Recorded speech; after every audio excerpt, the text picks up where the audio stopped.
দ্বিতীয়বারের মতো যুক্তরাষ্ট্রের প্রেসিডেন্ট হয়েছেন ডোনাল্ড ট্রাম্প, আর এতেই কপাল পুড়েছে ভারতীয়দের। যুক্তরাষ্ট্র থেকে অবৈধ ভারতীয় অভিবাসীদের ফেরত পাঠানো শুরু করেছেন তিনি। সামরিক বাহিনীর একটি বিমানে করে তাদের ফেরত পাঠাচ্ছেন এই মাস্টারমাইন্ড। ভারতের সাথে ট্রাম্পের সম্পর্ক ভালোই ছিল, তবে ঠিক কী কারণে ভারতের প্রধানমন্ত্রী নরেন্দ্র মোদীর সাথে সম্পর্কের এই টানাপোড়েন তার কারণ জানা যায়নি এখনো। এবার দায়িত্ব নেওয়ার পরই ঘোষণা দিয়েছিলেন অবৈধ অভিবাসীদের ফেরত পাঠানোর।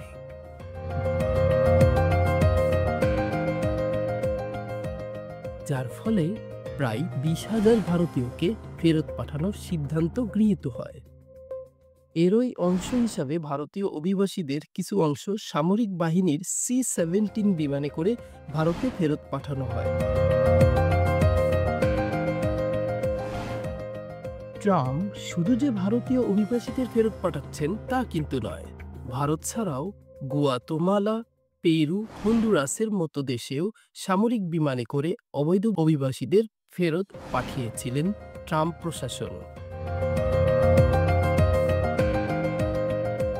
এদিকে অবৈধ অভিবাসী সামরিক বিমানে করে ফেরত পাঠানোর বেশ কিছু ছবি সম্প্রতি প্রকাশ করেছিল হোয়াইট হাউস। তাতে দেখা গিয়েছিল মানুষকে সারিবদ্ধ করে বিমানে তোলা হচ্ছে। তাদের সকলের কোমরে বাঁধা রয়েছে চেন, যা নিয়ে সমালোচনার ঝড় উঠেছিল।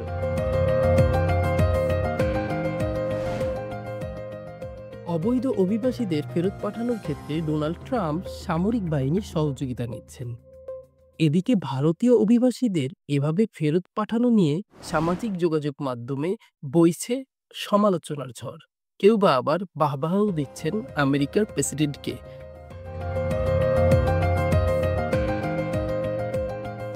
শামীম নামের একজন ফেসবুকে লিখেছেন, ভারতের খেলা শেষ, এটা বাইডেন নয়, যে যা বোঝাবেন তাই বুঝবে, এবার নিজ দেশে গিয়ে আরামে ঘুমাও। সামিয়া নামের একজন লিখেছেন, এটা আমেরিকা, বাংলাদেশ নয়, সাহস থাকলে ট্রাম্পের বিপক্ষে কিছু বলো। মার্কিন প্রেসিডেন্ট হিসেবে দ্বিতীয়বার দায়িত্ব গ্রহণ করার পরই অভিবাসন এবং নাগরিকত্ব নিয়ে একের পর এক কঠোর নীতি কার্যকর করছেন ডোনাল্ড ট্রাম্প। তবে এভাবে সামরিক বিমানে করে ভারতীয়দের ফেরত পাঠানোর বিষয়টি দিল্লি কোন চোখে দেখবে তা নিয়ে চর্চা শুরু হয়েছে ইতিমধ্যে।